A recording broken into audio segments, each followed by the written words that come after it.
Bienvenue à votre rendez-vous hebdomadaire Impact Santé. Aujourd'hui, comme vous le savez, nous sommes dans le mois d'octobre qui est déclaré mois du cancer du sein. Mais au-delà du cancer du sein, tous les cancers sont concernés. C'est pourquoi notre thème aujourd'hui, c'est les tendons d'Achille du cancer. Les tendons d'Achille du cancer. Alors, chers amis téléspectatrices, chers amis téléspectateurs, alors il faut savoir que pour introduire le sujet, je dirais que on considère le cancer comme une des maladies les plus menaçantes et les plus mortelles. Bien qu'il puisse être mortel, le cancer, la recherche et la connaissance de la physiopathologie de la maladie, ajoutée aux efforts des individus de s'informer, ont donné un nouvel espoir aux patients atteints du cancer. C'est le cas de la découverte de ce que moi j'appelle, de ce que j'ai intitulé les tendons d'Achille du cancer et avec les thérapies alternatives qui suivent. Alors le cancer est un grand problème de santé publique parce que personne n'est à l'abri. Les grands de ce monde n'ont pas été épargnés, des chefs d'État, des stars du business. Personne n'est épargné. Les enfants, les personnes, tout le monde est concerné par le cancer. Alors donc c'est un grand problème de santé publique. Alors chers amis téléspectatrices, chers amis téléspectateurs, qu'est-ce que le tendon d'Achille?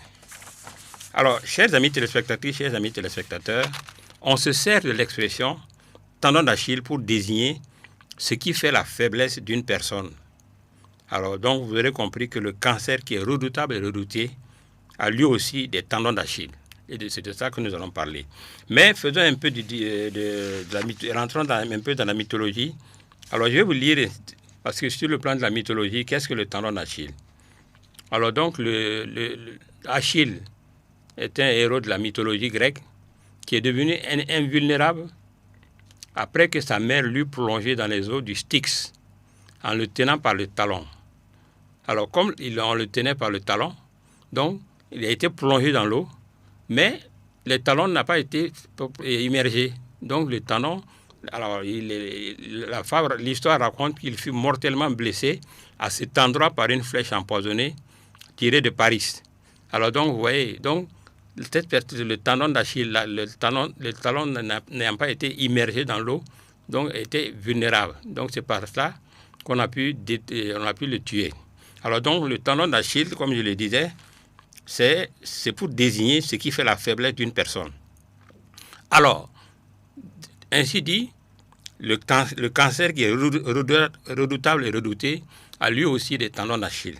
Et c'est de ça que nous allons parler. Mais je vais citer quand même quelqu'un qui dit, dont les propos sont porteurs, dont les propos donnent espoir. Je vais parler de mon ami, je dis bien de mon ami, le docteur Laurent Schwartz, qui vient de sortir un excellent livre, un excellent ouvrage intitulé Le bleu de méthylène.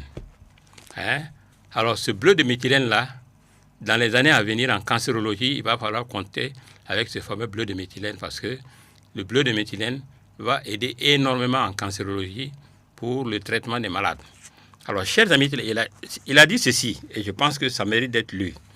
Il a dit ceci: le cancer est juste une maladie, une sale maladie, une maladie plus simple qu'on ne croit. Il sera bientôt un fleuve du passé.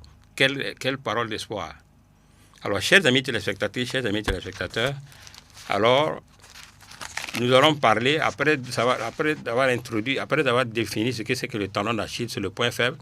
Alors, voilà ce que je vais aborder maintenant. Quand on parle de cancer, le gros problème aujourd'hui, c'est la détection précoce. Comment détecter d'une manière précoce le cancer? Donc, je vais parler maintenant de la problématique de la détection précoce. Alors, dans la détection précoce, j'ai vu qu'il y avait deux approches. Peut-être qu'il y a d'autres encore, mais je vois deux approches. Alors, le premier, c'est le test d'urine HCG du docteur Manuel Navarro. Alors, c'est le docteur Manuel Navarro qui a mis au point ce test-là.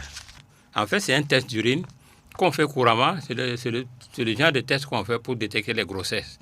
Donc, c'est pourquoi on parle de le test d'urine HCG.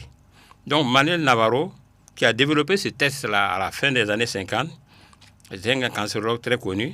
Il est décédé maintenant, c'est son fils qui a pris la relève. Il a démontré que on trouve le HCG dans tous les types de cancers. C'est-à-dire que dans les urines de tous les malades du cancer, on trouve cette molécule-là, le HCG, qui est en fait le test de détection de la grossesse. Donc, en fait, c'est un test précoce qui permet de savoir des années à l'avance qu'il y a un cancer qui se développe. Donc, voici, c'est très important parce qu'aujourd'hui, tout le monde se préoccupe de la détection précoce. Voici ce fameux test de Navarro. Le test d'urine de Navarro est un test qui permet de détecter des années à l'avance le cancer.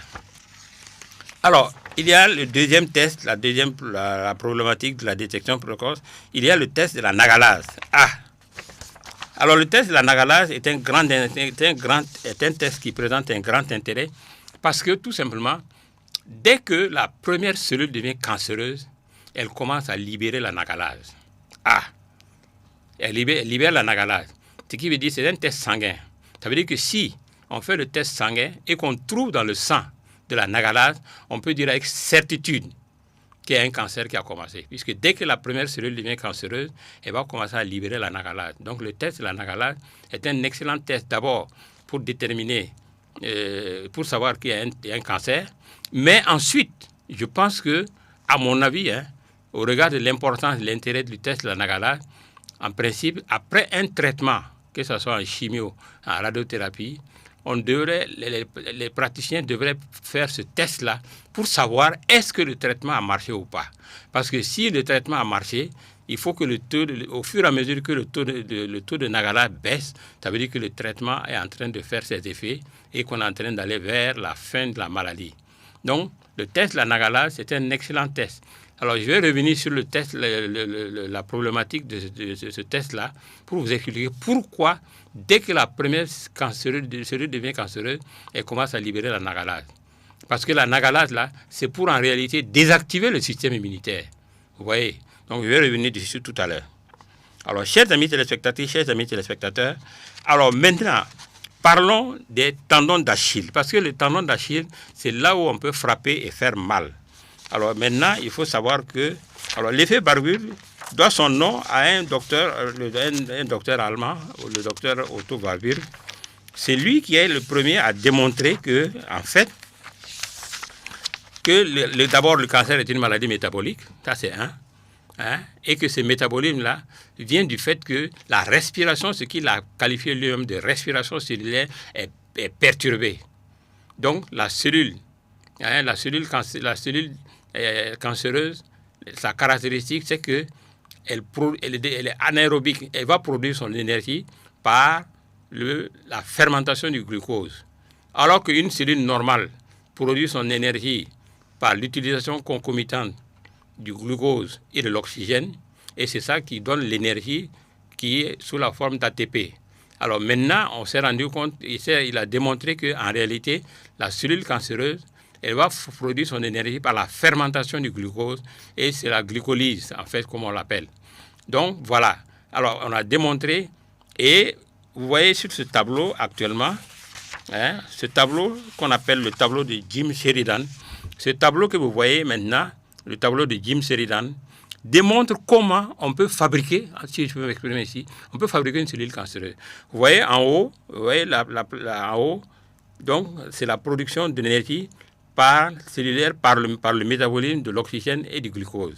Vous voyez qu'on est à 100%, 90%, 80%, etc. Mais, une fois qu'on arrive dans la zone rouge, vous savez, il y a une zone rouge là, c'est la zone où la cellule devient cancéreuse, où les cellules deviennent cancéreuses, parce que c'est à partir le taux d'oxygène est tellement bas que la cellule est obligée de muter, de passer en mode anaérobie pour continuer à avoir de l'énergie. Vous voyez? Donc, le tableau de Jim Sheridan montre que l'importance de l'oxygène est que si on veut, dès lors qu'il y a un manque d'oxygène dans une cellule, donc la cellule va basculer en mode anaérobie. Alors, c'est ça que Otto Warburg a démontré, et c'est pour cette démonstration lui a valu en 1931 le prix Nobel de médecine. Alors donc voilà, donc une cellule devient cancéreuse, la cellule cancéreuse fermente au lieu de respirer, avec l'oxygène et du glucose. Alors donc voilà l'effet variable. Donc à partir de cette compréhension-là, on a compris, on a démontré qu'est-ce qu'on peut faire pour que la cellule qui est passée en mode fermentation redevienne par un apport en oxygène, redevienne une cellule normale, parce que si par l'apport en oxygène, la cellule va retrouver les mitochondries vont recommencer à fonctionner. Or, vous savez que l'apoptose, qui est la mort programmée, qui est le mécanisme de la mort programmée des cellules, vient des mitochondries.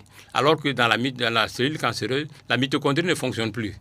Donc, ça veut dire qu'en restaurant, en redémarrant, comme le docteur Laurent Schwartz le dit souvent, en redémarrant la mitochondrie, c'est-à-dire que la cellule redevient fonctionnelle avec justement une de ses fonctions qui consiste à déclencher l'apoptose et la mort programmée. Donc, voilà comment la compréhension de l'effet Warburg va donner des solutions qui vont permettre de donner une solution.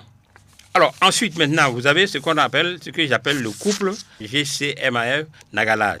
Alors j'ai dit tantôt que la nagalase, dès que la première cellule devient cancéreuse, elle commence à libérer la nagalase. Et cette nagalase-là a pour mission de désactiver, parce que la GCMAF est un activateur du système immunitaire. Or, qu'est-ce qui va se passer? À partir du moment où la nagalase va neutraliser la GCMAF, ça veut dire que ça désactive le système immunitaire. Or, vous savez que le système immunitaire, son rôle, c'est de détruire tout ce qui est corps étranger.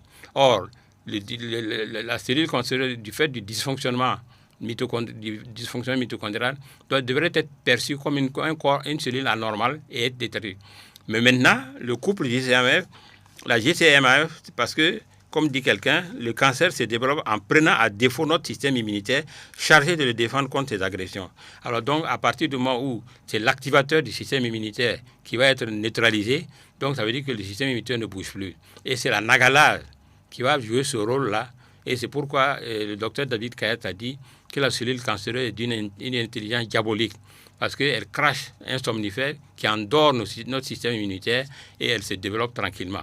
Donc, cette compréhension du rôle de la nagalase va ouvrir une piste, parce qu'on sait comment neutraliser la nagalase. Il y a une substance qu'on appelle le salicylum, qui est une substance naturelle qui permet de détruire la nagalase, de neutraliser la nagalase. Si la nagalase est neutralisée, ça veut dire tout simplement que le système, la GCMA va recommencer à agir, va commencer à agir correctement pour activer le système immunitaire.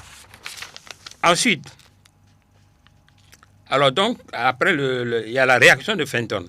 Un tendon d'Achille, donc il y a le tendon d'Achille effet Warburg, le tendon d'Achille couple de GCMAF nagalase, et il y a le tendon d'Achille réaction Fenton. J'ai parlé de ça la dernière fois. La réaction de Fenton est très simple. C'est dû au fait que la cellule cancéreuse a une forte concentration de fer, comme tous les germes pathogènes d'ailleurs. Il y a une forte concentration de fer.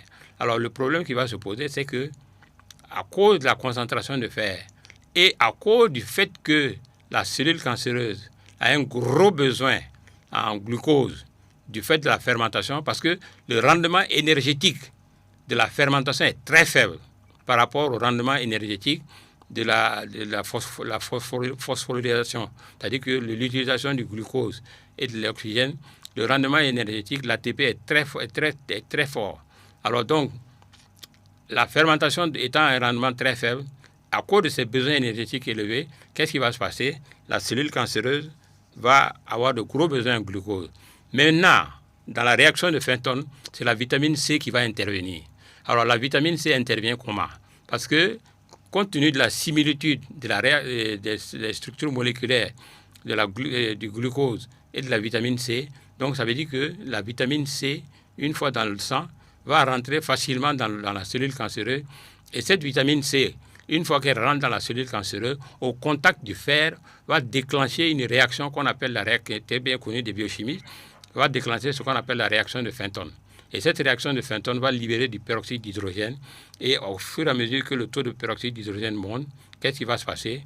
Alors, voilà ce qui va se passer. Alors, en ce moment, donc, au fur et à mesure que le taux de peroxyde d'hydrogène monte, donc voilà ce qui va se passer. Alors, ensuite, il y a le revêtement de protéines de la cellule cancéreuse, un tendon d'Achille, parce que depuis John Bell, un amyloïde écossais, qui a démontré que les cellules cancéreuses ont un revêtement de protéines. Et ce revêtement de protéines fait que la cellule cancéreuse est indétectable par le système immunitaire.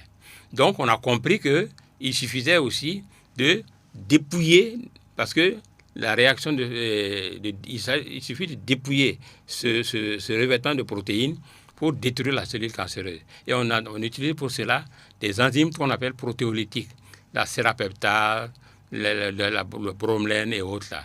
Donc, quand vous prenez ces enzymes-là protéolytiques, qui veut dire détruire les protéines, donc la cellule cancéreuse, le revêtement va être détruit, et une fois que le revêtement est détruit, la cellule cancéreuse va être exposée, va être à la merci du système immunitaire qui va la balayer. Alors l'oxygène, alors là aussi, l'oxygène aussi, j'ai démontré, si on revient encore au tableau de Sheridan, on a montré que l'oxygène est indispensable dans la vie de la cellule. Vous voyez que la partie rouge, tout ce qui est en haut, ça veut dire que c'est la production d'énergie avec l'oxygène. Mais à partir de la zone rouge là, quand on rentre dans la zone rouge là, on va passer en mode anaérobique. Donc la cellule va basculer en mode anaérobique. Donc vous voyez, c'est comme ça, on a compris qu'on pouvait même fabriquer, entre guillemets, une cellule cancéreuse tout simplement en éliminant l'oxygène de la cellule. Donc vous voyez, là aussi, on a compris qu'un apport massif d'oxygène pouvait faire l'affaire. Alors ensuite, il y a le sucre. Alors vous savez que la cellule cancéreuse a un gros besoin de sucre. Alors donc, le besoin de sucre est tel que le besoin de sucre de la cellule cancéreuse est tel que, c'est pour ça qu'on dit que la cellule cancéreuse se nourrit de sucre. Donc il faut priver la cellule cancéreuse de sucre. Mais souvent on se dit, mais si on prive la cellule cancéreuse de sucre et les cellules saines, mais là aussi, on a une solution pour régler le problème des cellules saines, tout simplement par le régime cétogène.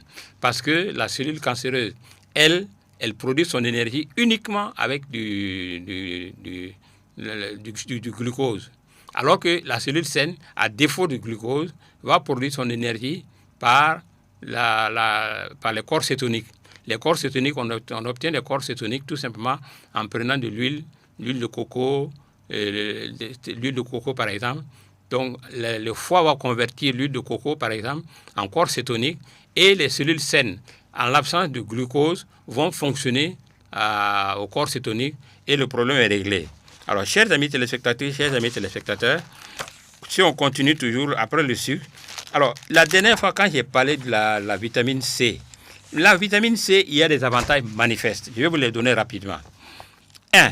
La vitamine C va corriger la fatigue liée au scorbut. Parce que au stade terminal du cancer, le malade est en état de scorbut. Donc, elle va corriger la fatigue liée au scorbut. Elle va faciliter la détoxification du système du corps, nettoyer des cellules cancéreuses, les cellules mortes et tout. Elle va soulager la douleur parce que la vitamine C à forte dose est un anti-inflammatoire. Or, c'est l'inflammation qui amène la douleur. Ça va booster l'immunité cellulaire. Et si l'immunité cellulaire est boostée, ça veut dire qu'il n'y aura pas de problème d'infection secondaire qui vont fatiguer le malade. Ça va stimuler la formation du collagène. Alors, le collagène, entre les cellules cancéreuses, il y a du collagène. Donc, la vitamine C va stimuler la formation du collagène. Mais, ça va inhiber ce qu'on appelle les hyaluronidases pour retarder la métastase. Parce que, entre les cellules cancéreuses, il y a du collagène. Mais cette fameuse hyaluronidase va détruire le collagène. Donc, ça dit que c'est comme si la cellule cancéreuse va être emmurée. Et donc, cette substance-là va détruire, en détruisant le collagène, ça va permettre le passage de la cellule cancéreuse dans l'autre cellule à côté. Donc, c'est comme ça que se développe la métastase. Alors, ce qui est très important, c'est que ça facilite l'hypoxie des cellules. Ça veut dire que ça facilite l'apport en oxygène des cellules.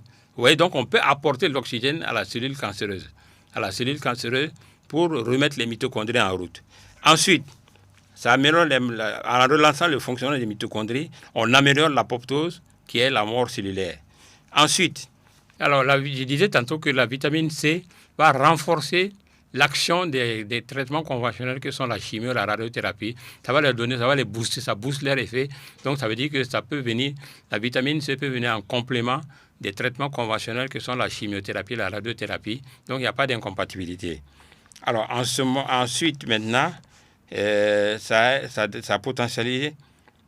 Alors, parce que les traitements conventionnels, la vitamine C n'est pas incompatible avec les traitements conventionnels. Donc, vous voyez le problème. Alors, ce que nous avons voulu dire aujourd'hui, c'est tout simplement parce que le cancer est certes redoutable et redouté, mais vous avez vu que le cancer a des points faibles via lesquels on peut la frapper et puis vraiment, on peut agir d'une manière efficace sur les cellules cancéreuses à partir justement de ces tendons d'Achille-là. Parce que comme je l'ai dit tantôt, le tendon d'Achille n'est rien d'autre que le point faible d'une personne ou d'une personne.